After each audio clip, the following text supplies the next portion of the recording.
अस्सलामुअलैकुम दोस्तों, आपने बादशाहों को अपनी बीवियों की मोहब्बत में ताजमहल बनाते हुए तो देखा होगा, मगर क्या आप ऐसे शख्स के बारे में जानते हैं जिसने अपनी बीवी की मोहब्बत में पूरा पहाड़ ही काट डाला। जी हाँ, ये बात सुनने में बड़ी अजीब लगती है, मगर ये एक हकीकत है और इस शख्स को दुनिया आज द माउंटेन मैन के नाम से जानती है। इस वीडियो में हम ये बात जानने की कोशिश करेंगे दी माउंटेन मैन रियल में कौन था, इसकी पर्सनल लाइफ कैसे थी, और दूसरा मेन पॉइंट और मेन क्वेश्चन कि आखिर क्या वजह बनी कि इसने मानो कि पूरा पहाड़ ही काट डाला। दशरथ मांझी, जिसे दुनिया आज पहाड़ों का शहजादा के नाम से जानती है, भारत के एक शहर बिहार में एक गांव था जिसका नाम था गलवार, उसमें पैदा हुआ। बदकिस्मती से ये जिस ख़ानदान में पैदा होता है वो ख़ानदान भारत की सबसे निचली ज़ात तस्वर की जाती है। दोस्तों, इसकी जो पर्सनल लाइफ है वो स्टोरी में एक स्टोरी है। मतलब कि इनके वालिद साहब ने देना होता है कर्ज, मगर वो बदकिस्मती से अदा नहीं कर पाते और अपने बेटे को एज अ गिरवी उसके मालिक के पास रख देते हैं। इनका जो बेटा है वो अगले ही दिन उस ख़ानदान से भाग जाता है और शहर जाकर एक कोयले की दुकान पर काम करने लगता है। इतने तक 8 साल गुजर जाते हैं और इंडिया में एक कानून पास होता है कि तमाम इंसान बराबर हैं, मतलब कि ज़ात पात का कोई फ़र्क नहीं रहेगा। वो ये खबर सुनकर बहुत ज़्यादा खुश हुआ और अगले ही दिन अपने गांव में पहुंच जाता है। लेकिन गांव जाकर वो बहुत ज़्यादा परेशान हो जाता है क्योंकि गांव में कोई ऐसी चेंजिंग नज़र नहीं आ रही थी। गाँव में वही ज़ात पात का फ़र्क था। लेकिन गांव आकर वो सेटल होने की कोशिश करता है, छोटी मोटी मजदूरी करता है और उधर अपनी पसंद की शादी कर लेता है एक औरत से जिसका नाम था फिलिंगी।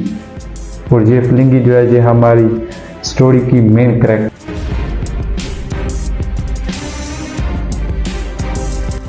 दोस्तों, ये जो गांव था गलवार, ये बेसिकली पहाड़ों में घिरा हुआ था और लोगों को एक गांव से दूसरे गांव में जाने के लिए इन पहाड़ों का इस्तेमाल करना पड़ता था।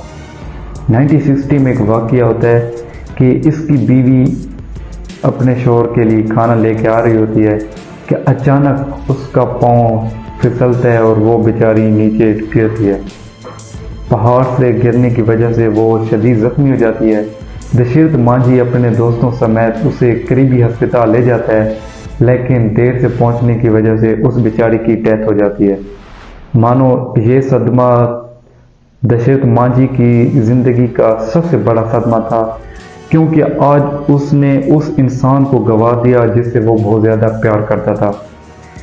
इसके बाद वो फैसला करता है, ऐसा फैसला जिसकी वजह से 22 साल गुजरने के बाद आज हम उसे द माउंटेन मैन कहते हैं। वो फैसला करता है, देखो मेरी बीवी की तो डेथ हो गई इस पहाड़ की वजह से, लेकिन आज के बाद मैं किसी और की डेथ नहीं होने दूंगा इस पहाड़ की वजह से। वो फैसला करता है कि इस पहाड़ को मैं काट कर इसमें से रास्ता निकालूंगा। और अगले ही दिन वो सिर्फ एक कलोहारा और एक रस्सी लेकर पहाड़ को काटने की तरफ चला जाता है। दोस्तों, दिन गुजरते हैं, रात गुजरते हैं, साल गुजरते हैं, लेकिन वो अपने मकसद पर डटा रहता है और उसको काटता रहता है पहाड़ को। लोग उसे पागल कहते हैं कि तुम क्या कर रहे हो, इतना वक्त ज़ाया कर रहे हो कि तुम पहाड़ को काटने की बात कर रहे हो और पहाड़ को काटने के बाद उसमें से रास्ता निकालने की बात कर रहे हो। मतलब कि ये तो लॉजिक की बाहर है कि किसी इंसान ने हथौड़े और रस्सी की मदद से पूरा पहाड़ ही काट डाला। लेकिन दोस्तों, वो लोगों की बातों को अनसुनी कर देता है और अपने मकसद पर डटा रहता है। और जब भी वो आता है नए दिन में पहाड़ काटने के लिए तो एक डायलॉग बोलता है सबसे पहले और उसके बाद शुरू करता है पहाड़ काटना। वो डायलॉग होता है कि पहाड़ को देख कर कहता है कि देख, इस तरह देख, फिर से हम आ गए अपनी मौत का तमाशा देखने। तुम्हें क्या लगता था कि नहीं लौटेंगे, जब तक तोड़ेंगे नहीं तब तक छोड़ेंगे नहीं। और ये डायलॉग बोलकर वो पहाड़ को काटना शुरू कर देता है। 22 साल गुजरने के बाद दोस्तों, दुनिया क्या देखती है कि उसने पहाड़ को काट डाला। पहाड़ को काट कर उसने 110 फुट लंबा 7.1 फुट गहरा और 9.1 फुट चौड़ा रास्ता बना डाला और दुनिया को हैरत में डाल दिया। मानो दुनिया दूसरी तरफ इसे एजाज़ों से नवाज रही थी, लेकिन इसकी जो अपनी रियासत भारत थी वो इसे निचली ज़ात की वजह से ना उसे किसी तकरीब में बुलाया, ना किसी इनाम में बुलाया, ना किसी इसे इनाम दिया और ना कोई एजाज़ी तकरीब में बुलाया, क्योंकि ये बेचारा निचली ज़ात से तलक रखता था। हालांकि इस बेचारे को इस रास्ते पर सड़क बन जाए कि फंड के लिए भी नीचे 3100 किलोमीटर का फासला तय करने के बाद आना पड़ा, लेकिन बेहुदा सिस्टम ने इसे वज़ीर आज़म से नहीं मिलने दिया।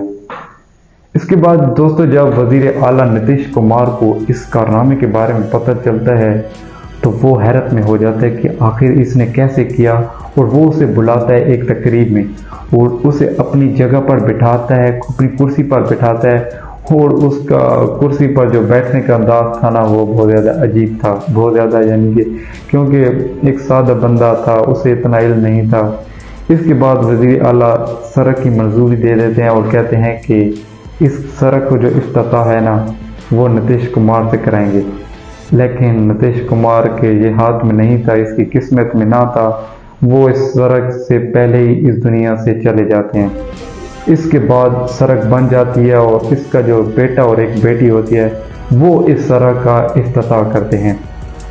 जब ये वाक़या ऊपर आता है निजी सतह पर, अमली सतह पर, तो लोग बहुत ज़्यादा हैरान हो जाते हैं। इस पर बहुत सारी स्टोरियाँ बनने लगती हैं, बहुत सारे इस पर गाने बनने लगते हैं। हालांकि बॉलीवुड ने तो एक फिल्म भी बना डाली जिसका नाम है दी माउंटेन मैन, यानी पहाड़ों का आदमी, और इसमें जो काम किया वो किया नवाजुद्दीन सिद्दीकी ने, जो कि मेरे फेवरेट अदाकार हैं, मतलब कि वर्सटाइल एक्टर है। और ये एक बहुत ही इंस्पायरेशन मूवी है और मैं आपको ज़रूर सजेस्ट करूँगा कि देखें। तो दोस्तों ये थी आज की वीडियो, उम्मीद है कि आपको पसंद आई होगी। वीडियो पसंद आई तो लाइक कीजिएगा, चैनल पर नए हैं तो जल्दी जल्दी सब्सक्राइब कीजिएगा। मिलते हैं न्यू इंटरेस्टिंग वीडियो में, तब तक के लिए मुझे इजाज़त दीजिए।